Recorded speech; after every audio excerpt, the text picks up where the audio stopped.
I get older, losing my hair many years from now.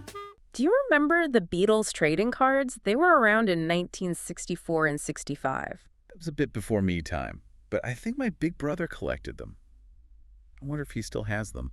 Do you think they'd be valuable now? No, not really. Yeah. But they're fun to look at anyway. You know, it is fascinating when you really stop and think about it. We spend so much time on this show dissecting the B-sides or the studio chatter or arguing over the bass mix on Revolver. Right. The sound of the bass guitar. Exactly. But the physical artifacts of Beatlemania, the actual stuff that lived in people's pockets, that tells a completely different story. It really does. And that is exactly what we're digging into today. We're looking at what I like to call the 5-cent revolution. I like that. It's a world of, musty cardboard, blue ink, and that very specific artificial strawberry scent that I swear I can still smell. Oh, absolutely. But before we get to the wax packs, we kind of have to set the stage with the other end of the spectrum. The high rollers. The high rollers. The collectibles market has just gone stratospheric. We're not talking about memorabilia anymore. This is high-stakes asset investment. Yeah, I mean, look at what happened in May 2024. That was a huge moment. You're talking about the Hootenanny guitar. The Hootenanny. John Lennon's 12-string acoustic. And for anyone who doesn't know the gear history, this wasn't just some guitar he strummed once. This was a workhorse. It's all over help. It's all over help. Yep. It's on rubber sole. It's the sound of you've got to hide your love away. It's an iconic piece of their sound. And the story is just, it's like a fairy tale. Lost in an attic for 50 years. 50 years. Just sitting there gathering dust. The family had no idea. They were literally sleeping under a retirement fund. It's incredible. And then it goes to auction and sells for, what was it? A staggering $2.9 million. Wow. A world record for a Beatles guitar. And it just proves the point, The Beatles are the absolute gold standard for cultural relics. And we know there's that massive auction at Christies coming up in March. People are expecting tens of millions from that. It really highlights the difference between art with a capital A and just memorabilia. Right. That guitar is what you'd call a primary relic. Exactly. It's singular. There's only one. It has John's actual, fingerprints on the fretboard. It's a holy grail. It belongs behind glass. But here's the thing. I don't have $2.9 million. Too badly, I am in the same boat. My budget is a little more modest. And I'm guessing most of our listeners don't have a spare $3 million tucked away either. So that brings us to the real heart of our episode today. While the billionaires are fighting over instruments, there's another kind of fan scouring eBay. They're looking for something that costs less than a movie ticket. They're looking for those 1964 Topps trading cards. And that, I think, is where the real story is. The guitar tells us about John Lennon, the artist. But these cards tell us about the world that received him. The 5-cent revolution. That's it. Okay, so let's set the scene. It's early 1964. The U.S. is in the middle of this fever dream. The Beatles land at JFK Airport. And it's a cultural shift. The air is practically vibrating with energy. Right. And in the middle of all this is the Topps Chewing Gum Company out of Brooklyn. Now, these guys were the undisputed kings of baseball cards. They had spent a decade perfecting the art of selling heroes to kids. They knew how to package admiration. Perfectly put. And they saw the chaos at the airport, the screaming, the fainting, and a light bulb just went off. They realized that the same exact strategy they used for Mickey Mantle could sell Paul McCartney. It was a genius move. They bought the licensing rights immediately, and the scale of this operation. It just blows my mind. It's the numbers, right? Yeah. We're not talking about a small niche product. At the absolute height of Beatlemania, Topps was printing 250 million cards per month. Per month. Just let that sink in. It's an astounding figure. That's roughly the entire population of the United States at the time. They were literally printing more Beatles cards than there were American citizens. Which just shows you the appetite for this stuff, and the barrier to entry was basically zero. Exactly. That's why it was a revolution. For a nickel, just 5 cents, you walk into a corner store and walk out with a wax pack. And in that pack, you got a handful of cards and that legendary stick of gum. Ah, the gum. We have to talk about the gum. We will definitely get to the gum. But first, think about the social currency these things had. Oh, for sure. They were a currency. A democratic currency. Not every kid could afford a record player, but every kid could scrape together a nickel. And suddenly, schoolyards were transformed. So it was a marketplace. You had kids snapping gum and frantically negotiating. I'll give you 2 Georges for 1 Ringo. was always about Ringo, wasn't it? He was the hot commodity, and Topps knew how to keep that fever going. They released the cards in waves. Right, there were 3 main series. 3 series, for a total of about 165 cards in that initial run. And they all had really distinct looks. The first was the black and white series. These were basically candid shots, right? Like press photos. Exactly. The boys in suits, looking sharp. They looked like little shrunken press photos you could hold in your hand. And they had those blue facsimile autographs on them. I love those blue signatures. As a kid, even though you knew it was printed, it felt like they'd signed it just for you. It creates that personal connection. And then, of course, you had the color series. Okay, these were the prestige cards. These were the ones you wanted. Vibrant, saturated color. The boys in those iconic collarless suits. These are the ones you put in the front of your binder. But my absolute favorites, and I think the most clever part of this whole thing, were the Beatles diary cards. Oh, these were just brilliant. They're such a perfect time capsule. So on the back of a normal trading card, it's just stats or a checklist. Right. Boring stuff.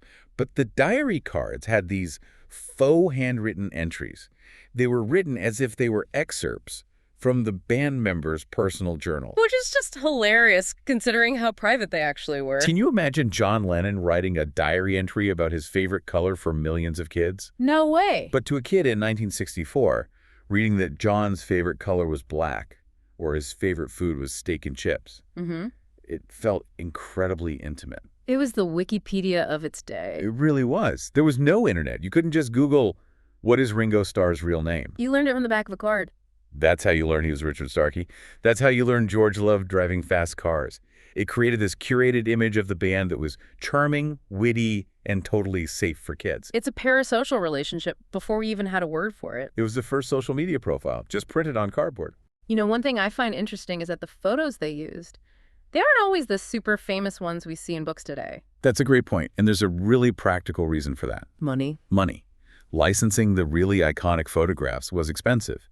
So Topps, being a volume business, often went for the lesser-known, cheaper images. So by being cheap in 1964, they accidentally gave us a more unique historical record today. Exactly. You get more candid moments, more clowning around shots.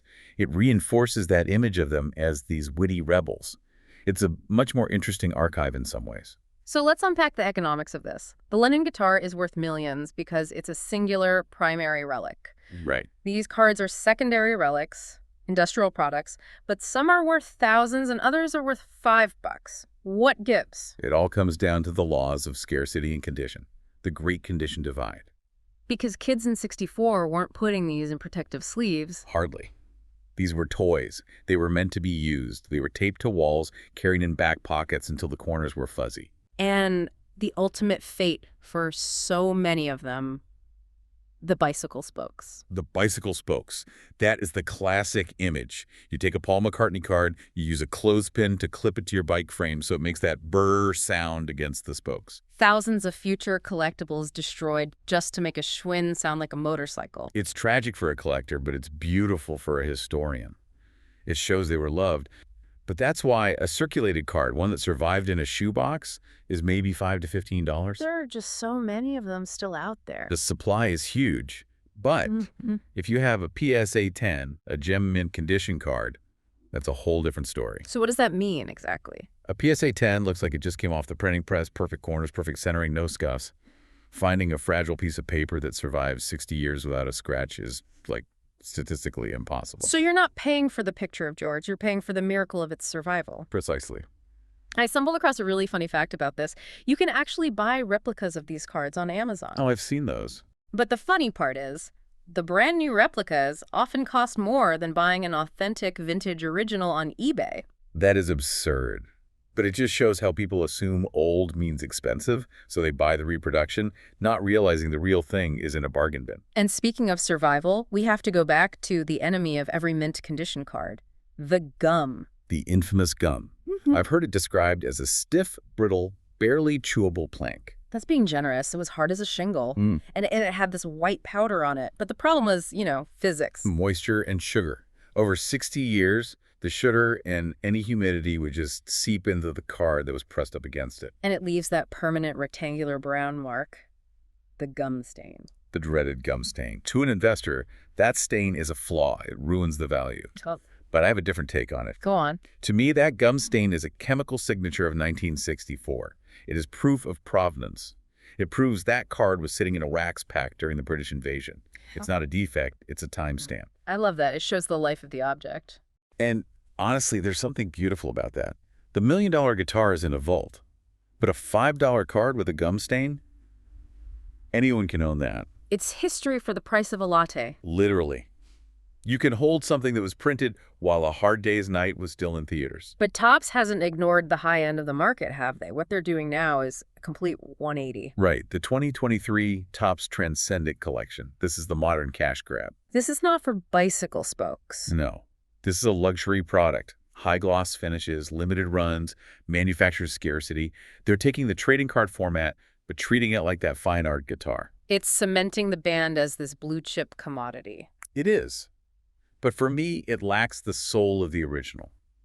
There's something sterilized about a card that's made to be collectible from day one. The 1964 cards became collectible by accident. So what does this all mean for us? I think it tells us we value the Beatles in two ways. There's the Beatles as art, the instruments, the master tapes. That's the history of the four men. And then there's the Beatles as experience. Yes. The posters, the lunch boxes, the trading cards. That isn't the history of the band. That's the history of us. The fans. The fifth Beatle. Exactly. People always say the fifth Beatle was George Martin or Billy Preston. But in terms of the cultural phenomenon, the fifth Beatle was the millions of kids who kept a piece of cardboard in their pocket and never let it go. That's a beautiful way to put it. These cards are honest. They still smell like old paper and vanished sugar. And they represent that moment the world turned from black and white to Technicolor. All for a nickel. Well, thanks for joining us today. Whenever you feel like knowing more about the Beatles, visit us at BeatlesRewind.com. It's the Beatles all day, every day, 8 days a week. Cass will do it again tomorrow. Absolutely. Same time, same station. Until next time, when you listen, Your mind conducts its own symphony.